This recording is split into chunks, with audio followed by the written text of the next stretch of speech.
बिस्मिल्लाहिर्रहमानिर्रहीम। अस्सलाम वालेकुम। एक साहिब और उनकी बीवी पर किसी जादूगर ने इंतहाई सख्त जादू का वार किया। ये जादूगर उस जादू पर बाकायदा पहरा भी दिया करता और किसी आमिल को उसका तोड़ ना करने देता। वो साहिब फरमाते हैं कि उनकी बीवी के यहाँ अव्वल तो हमल ही ना ठहरता, और अगर ठहर भी जाता तो साकित हो जाता। अगर किसी तरीके 9 माह पूरे होते तो बच्चे की पैदाइश मुर्दा हालत में होती। ये साहिब इंतहाई बाकिरदार और 5 वक्त के नमाजी थे और बच्चों को मस्जिद में कुरान भी पढ़ाया करते थे।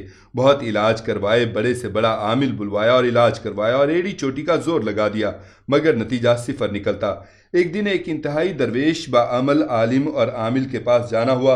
ये साहिब अपने इस्तिखारे के लिए मशहूर थे और उनका इस्तिखारा 1 मिनट का हुआ करता था। 1 मिनट में सारा कच्चा चट्ठा खोल के रख देते। अल्लाह ने बहुत अता किया था उनको। अब ये परेशानी लेकर उनकी खिदमत में हाजिर हुए। मौलवी साहिब ने बताया कि ये किसी आम जोरावर जादूगर का वार नहीं है, बल्कि ये तो किसी खबीसुल ऐन जादू की दुनिया का इंतहाई गलीज और माहिर जादूगर का वार है, और ये मेरे बस से बाहर है। मैं इस उम्र में इतनी सख्त मेहनत नहीं कर सकता, इसका तोड़ भी कोई खबीसुल ऐन ही कर सकता है। ये चूंकि मजबूर थे इसलिए पूछने लगे कि कुछ तो हल होगा। मौलवी साहब फरमाने लगे कि सिंध के फलां इलाके फलां जगह पर एक गांव के बाहर उसी खबीसुल ऐन ने इन दिनों डेरा लगाया है, तू फौरन उसके पास चला जा। ये साहब फौरन सिंध रवाना हो गए और जैसे ही उस गांव के बाहर पहुंचे तो दूर से एक आग का दहकता अलाव लगा हुआ दिखाई दिया। उन्होंने बुजुर्ग की बताई हुई निशानी देखकर उसकी तरफ बढ़ना शुरू किया। दूर से देखते हैं कि एक आदमी आग के पास बैठा हुआ है और इर्द गिर्द उसके मानने वालों का जमघटा है। अभी 1 एकड़ दूर थे कि वो शख्स उछलकर खड़ा हो गया और जोर जोर से चिल्लाने लगा कि वो देखो आ गया, जादू का डसा, वो आ गया कुरान पढ़ाने वाला। ये उसके पास पहुंचे और अपना मकसद बताया।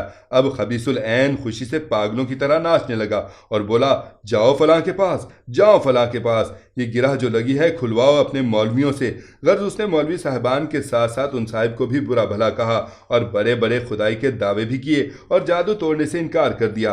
ये साहिब वापस आए और अपने रब को पुकारा कि या अल्लाह, ये भी मखलूक है, तू चाहे तो क्या नहीं हो सकता। ये जालिम मुझ पर गालिब आ गए हैं और जुल्म करने से बाज नहीं आ रहे, और रो रो के अल्लाह के हुजूर इल्तिजाएं की।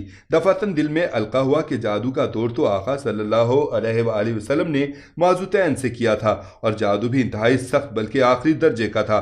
जब आका सल्लल्लाहु अलैहि वसल्लम ने माजुतैन से ये जादू तोड़ा तो मैं भी माजुतैन ही पढ़ता हूँ। अब उन्होंने अल्लाह का नाम लिया और उसी रात से बावुजू होकर मस्जिद में जाकर माजुतैन उस जादू की तोड़ की नियत से पढ़नी शुरू की। ये पूरी रात पढ़ते रहे और वक्तन फवक्तन दिन को भी विर्द चलता रहता। हर वक्त बावजू रहने लगे।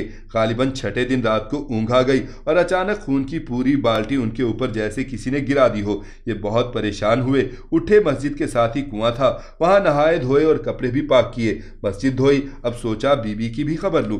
घर पहुंचे तो वहां भी यही हाल था और बीवी इंतहाई परेशान थी। बीवी को दिलासा दिया और फरमाने लगे कि भली मांस, अब कुछ हलचल हो गई है, इंशाअल्लाह अब काम बन जाएगा। एक नए वलवले से उसी रात से फिर से दोबारा मस्जिद में अमल शुरू कर दिया। 9वें दिन फिर वही हुआ। ऊँघ आई और दोनों मियाँ बीवी पर खून की बाल्टी गिरा दी गई। उन्होंने हिम्मत ना हारी और पढ़ना जारी रखा। 13वें दिन सुबह के वक्त ही सिंध वाला खबीसुल ऐन मस्जिद में दाखिल हुआ और आते ही पैरों में गिर के मुआफ़िया मांगने लगा। उन साहब ने उसे बोला कि तू मुझसे क्यों मुआफ़िया मांग रहा है? कहने लगा कि अल्लाह के वास्ते मुझे मुआफ़ कर दीजिए, फिर बताऊंगा। उन्होंने मुआफ़ कर दिया और वजह पूछी। कहने लगा कि आप मियाँ बीवी पर जादू मैंने किया था।